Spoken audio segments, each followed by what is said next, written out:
الحمد لله رب العالمين. اللهم صل وسلم وبارك على محمد وعلى ال محمد وعلى بما علمتنا وعلمنا ما ينفعنا وزدنا علما وبارك في علمنا وارزقنا الاخلاص في القول والعمل في الله وعلمنا في العمل مساء وتوفيقا دائما وصحة ويقين وعافية امين يا رب العالمين. Alhamdulillah kaum muslimin rahmatullah. Ini kita mulai pengajian tafsir Al-Quran satu dari satu halaman. Dan ini kita adakan di beberapa tempat di hari Ahad, malam Senin, besok di Masjid Nur Jamil Cemani. Di hari Selasa malam Rabu di Masjid Ikhlas Besar Sumber. Di hari Rabu dan hari Kamis malam Kamis dan malam Jumat, keduanya di Losari Semanggi, satunya di Masjid Amanat, satunya di Masjid Nur Rahmat. Sekarang kita tambah satu program lagi, yaitu hari Sabtu insya Allah setiap malam Ahad pada maghrib sampai Isya di Masjid At-Tin. Untuk temanya di Masjid Nur Jamil, ini kita sudah membahas surah Al-Ma'idah. Kemudian di Masjid Ikhlas ini sudah membahas surah Yasin. Masjid Amanah ini Masjid Amanah dan Rahmah ini juz 24 dan juz 25. Nah sekarang untuk Masjid At-Tin kita akan membahas apa? Kita akan membahas surah Al-Anfal. Mohon maaf, surah Al-An'am. Jadi surat Al-Baqarah sudah selesai tafsirnya, Ali Imran sudah selesai, Nisa sudah selesai, Al-Ma'idah baru dilakukan di Masjid Nur Jamil. Nah sekarang kita surat berikutnya yaitu surat Al-An'am yang terdiri dari 165 ayat. Jadi insya Allah program ini untuk setiap masjidnya masing-masing satu surat yang berbeda-beda atau satu juz yang berbeda-beda. Baik, saya baca dulu. A'udzu billahi as-sami'il 'alim minasy syaithanir rajim min hamzihi wa nafthihi wa nafthihi. Bismillahirrahmanirrahim. الحمد لله الذي خلق السماوات والأرض وجعل الظلمات والنور ثم الذين كفروا بربهم يعدلون هو الذي خلقكم من طين ثم قضى أجلا وأجل مسمى عنده ثم أنتم تنظرون وهو الله في السماوات وفي الأرض يعلم سركم وجهركم ويعلم ما تكسبون وما تأتيهم من آية من آيات ربهم إلا كانوا عنها معرضين فقد كذبوا فسيأتيهم أنباء ما كانوا يستهزئون فقد كذبوا بالحق لما جاءهم فسوف يأتيهم أنباء ما كانوا به يستهزئون ألم يروا كم أهلكنا من قبلهم من قرن مكناهم في الأرض ما لم نمكن لكم وأرسلنا السماء عليهم مدرارا وجعلنا الأنهار تجري من تحتهم فأهلكناهم بذنوبهم وأنشأنا من بعدهم قرنا آخرين ولو نزلنا عليك كتابا في قرطاس فلمسوه بأيديهم لقال الذين كفروا إن هذا إلا سحر مبين وقالوا لولا أنزل عليه ملك ولو أنزلنا ملكا لقضي الأمر ثم لا ينظرون ولو جعلناه ملكا لجعلناه رجلا وللبسنا عليهم ما يلبسون. الحمد لله رب العالمين. اللهم ارحمنا بالقرآن. Ini tadi kita membaca surat Al-An'am ayat 1 sampai 9, yaitu pada Mushaf Al-Quran halaman 128.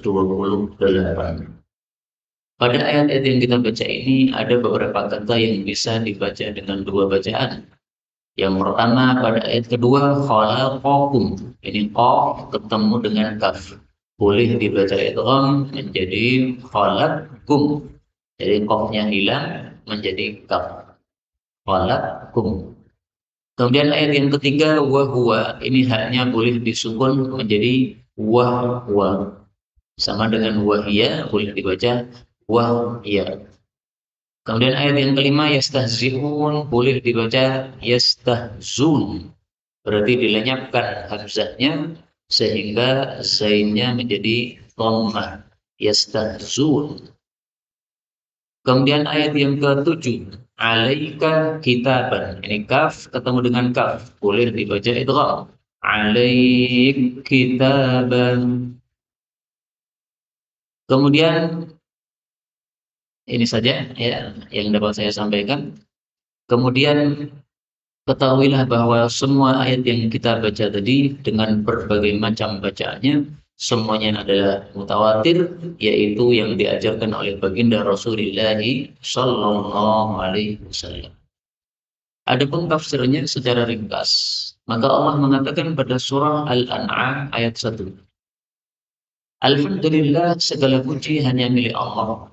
Alladzi dzat yang khalaqas samawat, telah menciptakan langit-langit, wal arda, dan bumi. Wa ja'ala, dan Allah telah menjadikan, maksudnya menciptakan al-dhulumat, kegelapan-kegelapan, wa nur, dan sinar. Thumma, kemudian alladzina kafaru, orang-orang yang kafir itu, bi rabbihim, terhadap pemelihara mereka, ya'dilun, membuat bandingan atau menjadikan bandingan. Ayat ini menunjukkan bahwa Allah lah yang telah menciptakan segala sesuatu sehingga berhak disembah dengan diesakan. Tetapi sayangnya orang-orang kafir meskipun sudah mengetahui hal itu, mereka malah membuat tandingan-tandingan bagi Allah, yaitu menyekutukan Allah di dalam menyembahnya. Karena itu janganlah kita menyekutukan Allah, karena itu menyerupai tingkahnya orang-orang kafir. Kita ambil beberapa faedah dari ayat ini. Faedah yang pertama, ayat ini dimulai dengan tahmid. Alhamdulillah. Kita temukan surat-surat dalam Al-Quran yang dimulai dengan tahmid, yaitu surat Al-Fatihah. Demikian juga surat Al-Kahfi. Alhamdulillahilladzi anzala ala abdihil kitab. Demikian juga surat Sabah. Alhamdulillahilladzi lahu ma fis samawat. Demikian juga surat Fatir. Alhamdulillahi fatiris samawati wal ardi. Ada juga surat yang ditutup dengan Alhamdulillah, yaitu surat Az-Zumar, ditutup dengan waqil alhamdulillahi rabbil alamin. Ini semuanya menunjukkan bahwa Allah itu suka memuji dirinya sendiri. Sebagaimana disebutkan oleh Nabi Shallallahu Alaihi Wasallam dalam hadis yang sahih diriwayatkan oleh Bukhari dan Muslim, Rasulullah mengatakan, laisa ahadun atau la ahadan, tidak ada seorang pun ahabba ilaihil madah, yang lebih menyukai pujian min Allah daripada Allah Ta'ala. Walidzalika madaha nafsah, karena itulah Allah memuji dirinya sendiri.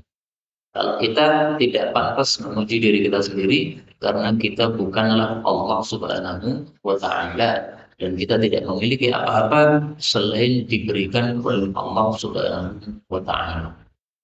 Karena itu di dalam Islam memuji Allah ini sesuatu yang sangat besar utamanya. Rasulullah mengatakan, inna afdal ibadillah, sesungguhnya hamba Allah paling utama yaumul qiyamah, besok pada hari kiamat, adalah al-hamadun, orang-orang yang ahli tahmid. Hadis riwayat Tabarani sahih. Maka perbanyaklah mengucapkan alhamdulillah atau alhamdulillahi rabbil alamin. Faedah kedua, kenapa Allah berhak dipuji? Karena Allah lah yang telah khalaqas samawati wal ardh, menciptakan langit dan bumi. Bagaimana Allah menciptakan langit dan bumi disebutkan di dalam ayat yang lain bahwa penciptaan langit itu 2 hari. Surat Fussilat ayat 12. Faqadahunna sab'a samawatin fi yawmain. Allah ciptakan 7 langit dalam 2 hari. Demikian juga penciptaan bumi dalam 2 hari. Surat Fussilat ayat 9. Khalaqal arda fi yawmain. Allah ciptakan bumi 2 hari. Langit 2 hari, bumi 2 hari. Ini bukan berarti Allah maha lemah sehingga perlu 2 hari atau perlu 4 hari untuk menciptakan langit dan bumi. Bukan. Seandainya Allah ciptakan dengan satu kalimat kun, sudah akan selesai semua yang diinginkan Allah. Tapi Allah mengajari manusia bahwa segala sesuatu itu ada prosesnya. Maka manusia adalah sabar dengan proses-proses yang sedang mereka jalankan dalam menempuh segala sesuatu yang mereka inginkan. Kemudian faedah berikutnya, Allah itu menciptakan kegelapan-kegelapan dan sinar. Ayat ini menolak orang-orang musyrik yang mereka menuhankan cahaya dan kegelapan. Nah, sebagian orang musyrik mereka menyembah api dan mereka mengatakan bahwa Tuhan itu ada 2. Ada Tuhan kebaikan, itulah sinar. Ada Tuhan keburukan, itulah gelap. Maka terjadinya musibah-musibah itu karena diciptakan oleh Tuhan gelap. Adanya kesehatan, kenikmatan, hujan itu karena diciptakan oleh Tuhan sinar. Ini satu akidah yang sesat.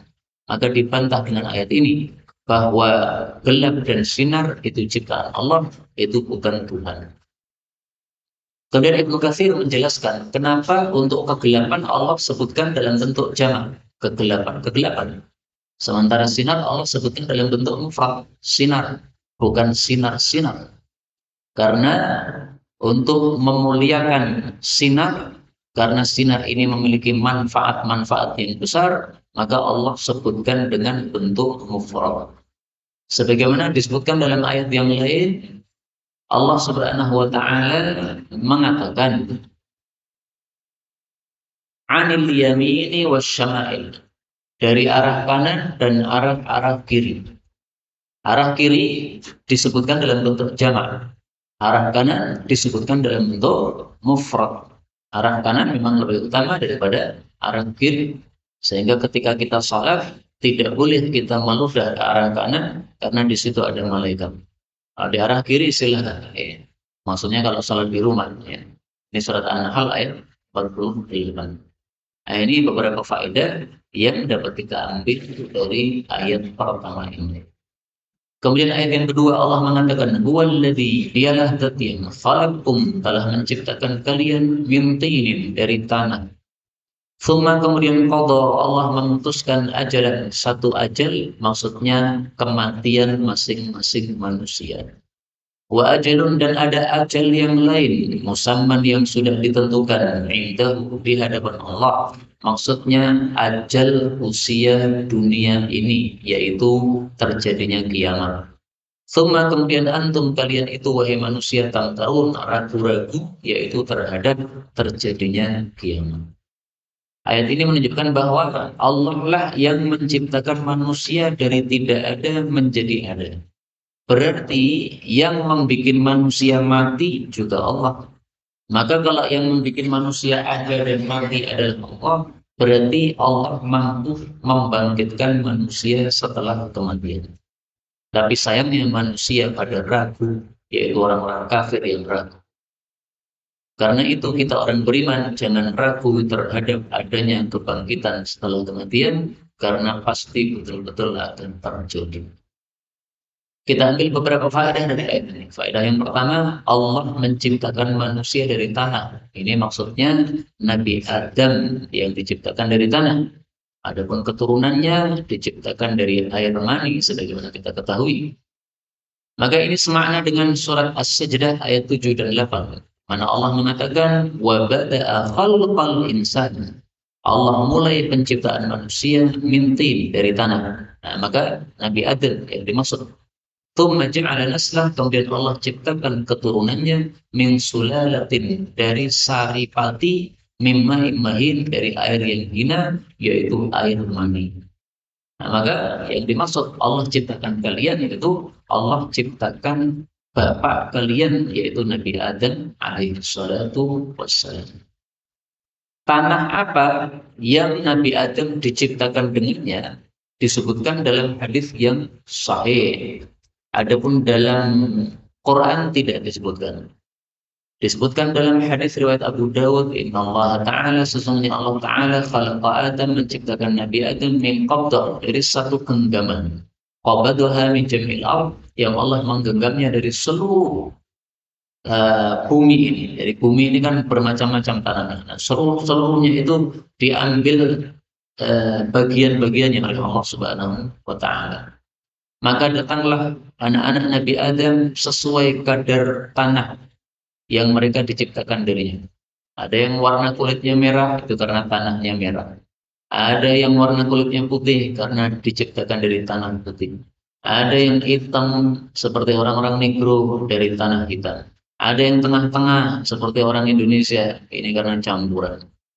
Ada yang mudah, ada yang susah orangnya, nah, itu karena ada tanah yang empuk, ada tanah yang keras. Maka orang yang sifatnya keras itu karena dia tercipta dari apa? Tanah keras, tanah gunung yang bebatuan keras, maka sifatnya jadi keras juga. Hadis riwayat Abu Daud sahih. Itu menjelaskan kata-kata mintin dari tanah kami. Kemudian Allah mengatakan qada ajalan. Allah sudah menentukan ajal atau kematian masing-masing manusia. Dan Rasulullah menjelaskan bahwa kematian tidak akan datang kecuali setiap orang sudah mengambil rezekinya secara total. Rasulullah mengatakan inna ruhal qudus, sesungguhnya malaikat Jibril nafasa fi ruhi, telah meniupkan di dalam hati saya bahwasanya suatu jiwa tidak akan mati sampai dia mengambil sempurna ajalnya dan dia mengambil sempurna rezekinya. Karena itu Nabi berpesan, takwalah kepada Allah, baguslah dalam mencari harta dengan mencari yang haram. Hadis riwayat Abu Nuaim, derajatnya sahih. Kemudian ajalul musamma, itu maksudnya adalah hari kiamat. Jadi di sini Allah menyebutkan dua ajal. Ajal yang pertama adalah ajal masing-masing manusia. Ajal yang kedua adalah ajalnya dunia. Dunia ini fana, pasti akan binasa. Nah, itulah yang dimaksud ajal musamma.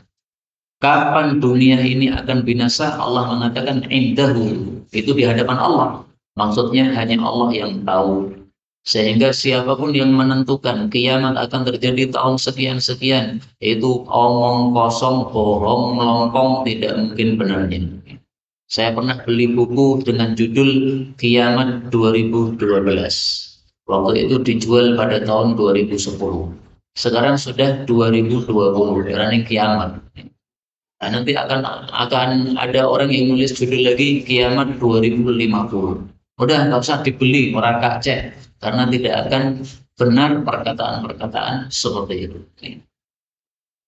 Allah mengatakan summa antum tantarun, kalian ragu-ragu. Jadi kalian para orang-orang kafir, ada orang-orang muslim, maka tidak ragu-ragu terhadap adanya hari kiamat, karena pasti terjadi. Ayat ketiga Allah mengatakan wahwallah, dan dialah Allah fis samawati, di langit-langit, wa fil ardi, dan di bumi. Ya'lamu, Allah mengetahui sirrakum, rahasia kalian, wa jahrakum, dan terang-terangnya kalian. Wa ya'lam, dan Allah mengetahui ma taksibun, apapun yang kalian lakukan. Maksud ayat ini adalah bahwa Allah itulah yang berhak disembah di langit dan di bumi. Karena Allah itu mengetahui yang terang-terangan dan yang disembunyikan. Dan semua amal manusia di bawah pengawasan Allah Subhanahu wa Ta'ala dan akan dibalas nanti di hari kiamat. Maka yang dimaksud Allah, dialah Allah, itu maksudnya dialah yang disembah. Allah itu maksudnya apa? Al-Ma'lu, yang disembah. Jadi kata-kata Allah berasal dari kata-kata ilah. Ilah maksudnya makhluk. Makhluk artinya disembah. Wa huwallah, dialah Allah yang disembah. Fis samawati, di langit-langit. Malaikat menyembah Allah di langit-langit. Wa fil ardi, dan di bumi juga disembah. Manusia menyembah Allah di bumi, baik muslim maupun kafir. Kalau muslim menyembah dengan tunduk, dengan sukarela, disuruh sujud-sujud, disuruh rukuk. Kalau orang kafir menyembah Allah dengan terpaksa, disuruh sakit-sakit, disuruh mati-mati, nggak bisa nolak. Itu berarti apa? Taat kepada Allah, tapi taatnya terpaksa. Itulah tafsiran yang paling bagus untuk ayat ini. Apakah ada tafsir yang lain? Ada. Sebagian ulama mengatakan, wa huwallahu fis samawat. Allah itu di atas langit. Titik. Kemudian ayat baru, wa fil ardi ya'lamu sirrakum wa jahrakum. Dan di bumi Allah itu mengetahui amalan rahasia kalian dan amalan kalian yang terang-terang. Maka berarti berhentinya pada as-samawat. Tapi tafsiran seperti ini saya kurang suka. Karena apa? Karena ayat ini masih ada sambungannya, zahirnya dengan adanya waw. Samawati wa fil ardi. Berarti langit-langit dan bumi. Nah, berhentinya di bumi berarti. Wa fil ardi berhenti. Ada juga yang mengatakan wa huwallahu, dan dialah Allah. Ya'lamu sirrakum wa jahrakum, mengetahui rahasia kalian dan terang-terangan kalian, fis samawati wal ard, baik yang dilakukan di langit-langit maupun yang dilakukan di bumi. Jadi malaikat di langit melakukan apa? Allah tahu. Manusia melakukan apa di bumi? Allah tahu. Tapi tafsiran seperti ini saya juga kurang suka, karena berarti susunannya dibolak-balik. Wa huwallahu ya'lamu sirrakum wa jahrakum fis samawati wal ard. Susunannya enggak urut. Maka yang lebih urut adalah yang lebih bagus. Maka tafsiran pertama yang kita pilih, dialah Allah yang disembah di langit dan bumi. Allah mengetahui rahasia dan terang-terangan kalian. Dan inilah perbedaan Allah dengan makhluk. Kalau kita hanya mengetahui yang terang-terangan, ini air minum, kita tahu kenapa terang-terangan. Ini gelasnya warnanya cerah, sehingga air di dalamnya kita tahu. Seandainya gelas ini kita ganti warna hitam, maka kita tidak akan tahu isinya apa.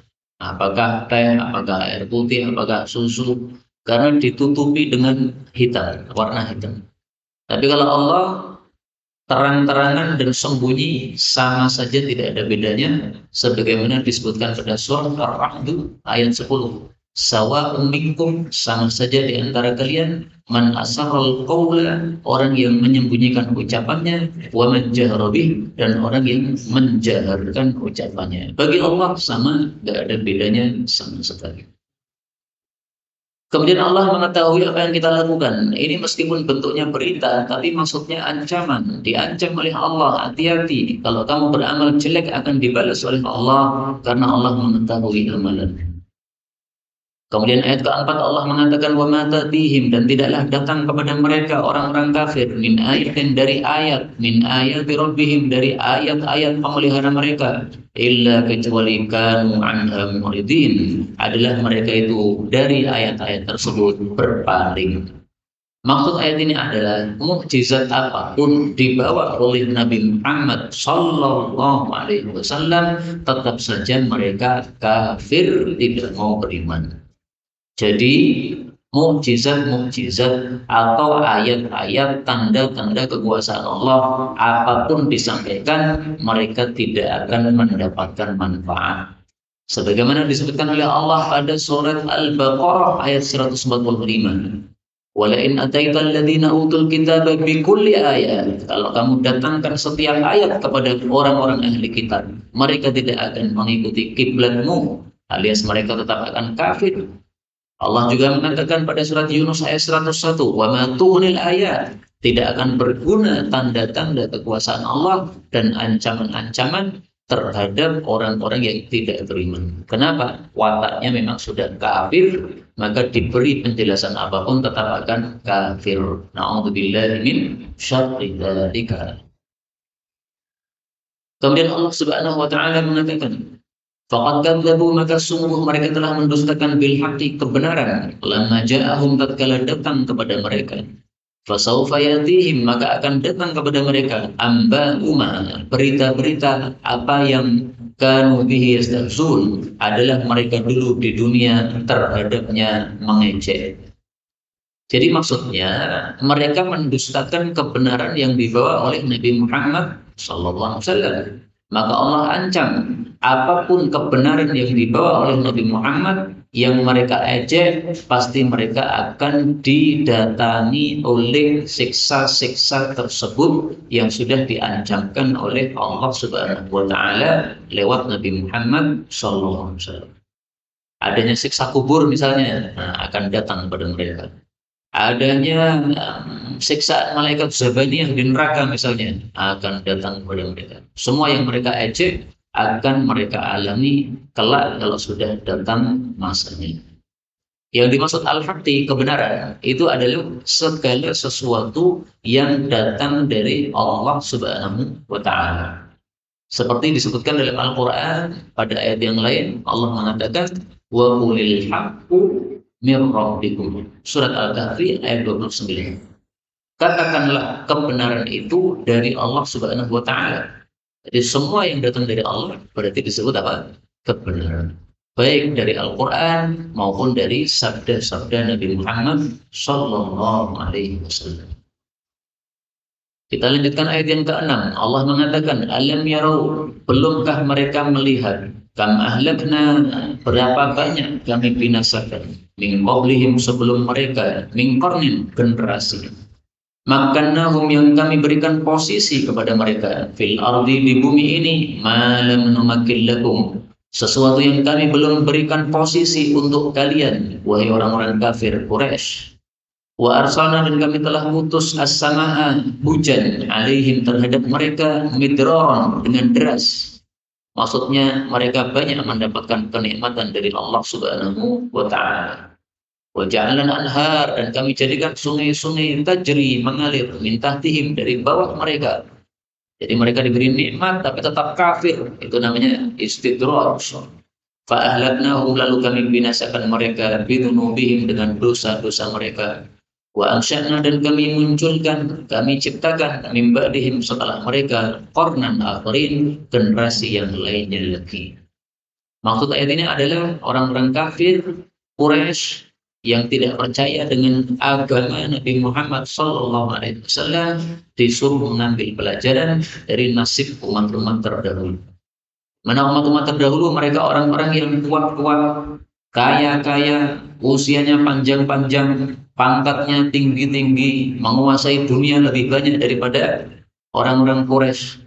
Tetapi ketika didatangkan siksa Allah kepada mereka, mereka tidak bisa menolak sama sekali, sehingga hancur total, lebur mereka, tidak ada sisanya, sehingga Allah menciptakan manusia-manusia yang lain.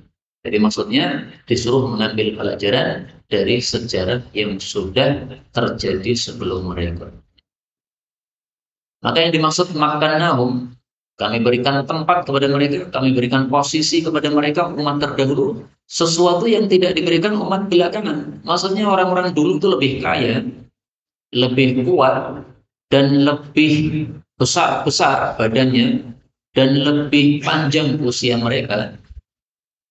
Bahkan disebutkan oleh Allah pada surat Sabah ayat 45, wa kadzdzabal ladzina min qablihim wa ma balaghu mi'syara ma atainahum. Orang-orang terdahulu itu mendustakan nabi mereka. Wa ma balaghu, orang-orang kafir Quraisy tidak mencapai 1/10 dari apa yang sudah diberikan oleh Allah kepada orang-orang terdahulu. Di kekayaannya orang kafir Quraisy itu tidak sampai 1/10 dari kekayaan orang terdahulu. Kekuatan tubuhnya juga begitu, usianya juga begitu.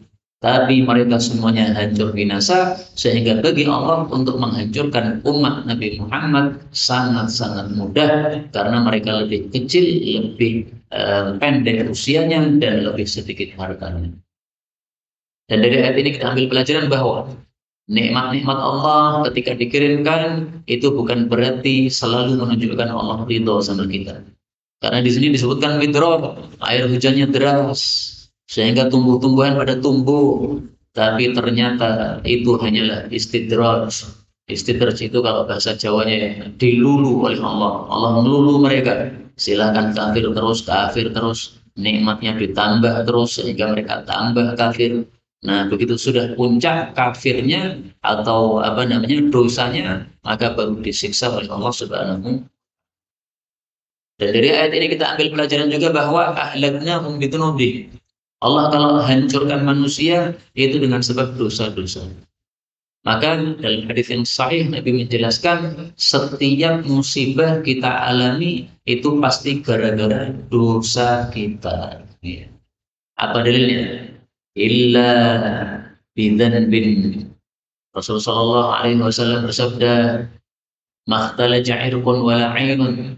Tidaklah suatu urat itu rusak atau mata rusak illa bidzanbin, kecuali gara-gara dosa yang dilakukan oleh manusia.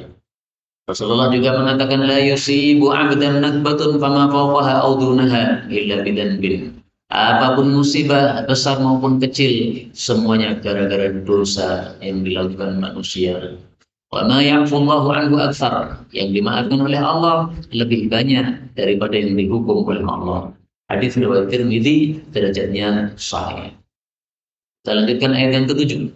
Allah mengatakan, "Walau nazzalna," dan kalaulah kami turunkan, "alaika," kepada engkau wahai Nabi Muhammad sallallahu alaihi wasallam, kitaban, satu kitab, fi qirtasin, dalam kertas, falamasuhu, lalu mereka menyentuhnya, bi aidihim, dengan tangan-tangan mereka, laqala alladziina kafaru, sungguh akan berkata orang-orang kafir, in hada, tidaklah ini kitab suci yang turun ini, illa sihrun mubin, kecuali sihir yang nyata. Jadi maksudnya orang-orang kafir itu andaikan melihat secara langsung kitab suci Al-Quran turun dari langit. Setelah turun dari langit, kemudian berada di tengah-tengah mereka, lalu mereka bisa pegang, wah ini Quran dari langit turun itu. Andaikan betul terjadi seperti itu, tetap mereka tidak akan masuk Islam. Mereka malah akan mengatakan, ini Muhammad menyihir kita. Dengan sihirnya dia bisa menurunkan Quran dari langit. Padahal sebenarnya tidak, itu hanya sihir belaka. Sihir itu kan menipu mata. Jadi sesuatu yang tampaknya A padahal B. Ini air minum, ketika disihir mata kita, maka mata kita melihat air minum itu seolah-olah roti, atau seolah-olah emas, atau seolah-olah benda yang lain. Itu namanya sihir.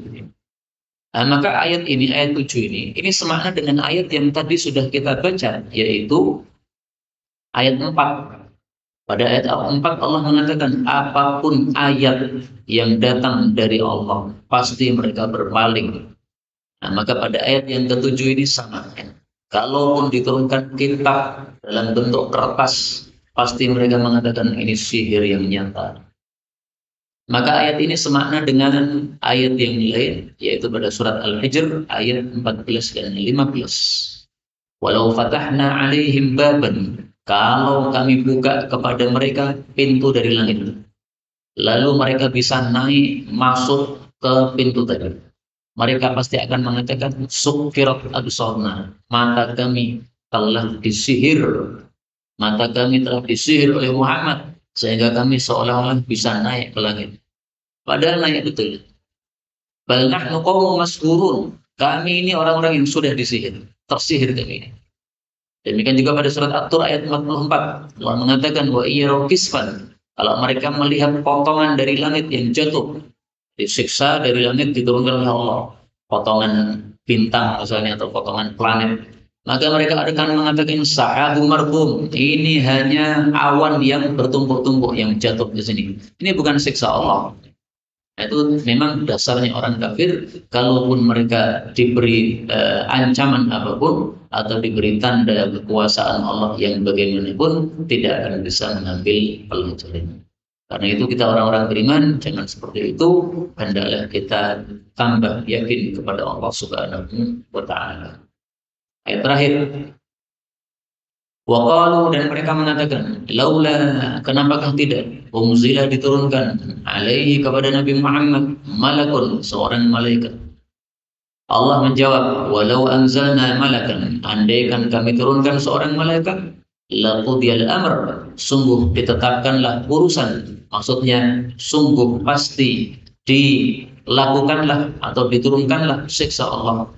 Tsumma la yunzarun, kemudian mereka tidak akan diberi tempo lagi, tapi langsung akan dihancurkan pada saat itu juga. Maksud ayat ini adalah orang-orang kafir itu mengusulkan kalau Allah mengirimkan seorang nabi, itu mbok ya nabinya bersama malaikat. Malaikat untuk apa?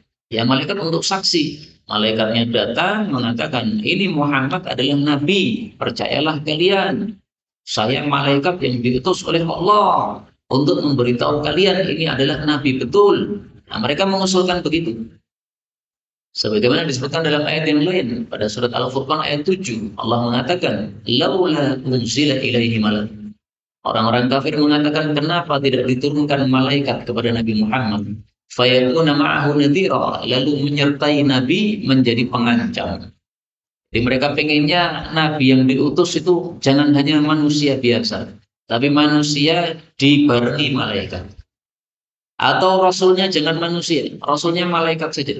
Kalau manusia ya kami juga manusia. Jadi selevel. Kami tidak mau yang selevel. Kami maunya yang levelnya lebih tinggi. Dikirimkanlah malaikat, jangan kirimkan manusia. Nah itu usulan mereka.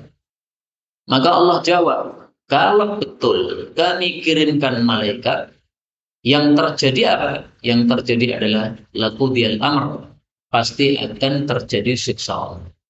Kenapa? Karena malaikat kalau dikirim ke bumi kepada orang-orang kafir itu tujuannya untuk membawa apa? Siksa. Jadi Allah tidak pernah mengirimkan malaikat ke bumi untuk orang-orang kafir untuk memberitahu ini Muhammad adalah nabi, ini Quran adalah kitab suci, nggak pernah. Malaikat kalau dikirim ke bumi untuk orang-orang kafir pasti tidak mungkin kecuali untuk membawa siksa. Contohnya Nabi Lut alaihissalatu wassalam kedatangan tamu-tamu. Tamu-tamunya ternyata malaikat-malaikat. Nah, tamu-tamunya mengatakan, wahai Lut, kamu malam ini pergi bersama keluargamu, karena besok pagi akan datang siksa. Akhirnya malam-malam Nabi Lut pergi semuanya, betul paginya turun siksa dari Allah Subhanahu wa Ta'ala. Demikian juga disebutkan oleh Allah pada surat yang lain, yaitu pada surat Al-Hijr ayat 8. Allah mengatakan, ma nunazzilul malaikat. Kami tidak menurunkan malaikat illa bil haqq, kecuali dengan kebenaran. Maksudnya dengan membawa siksa yang betul-betul dikirim oleh Allah Subhanahu wa taala.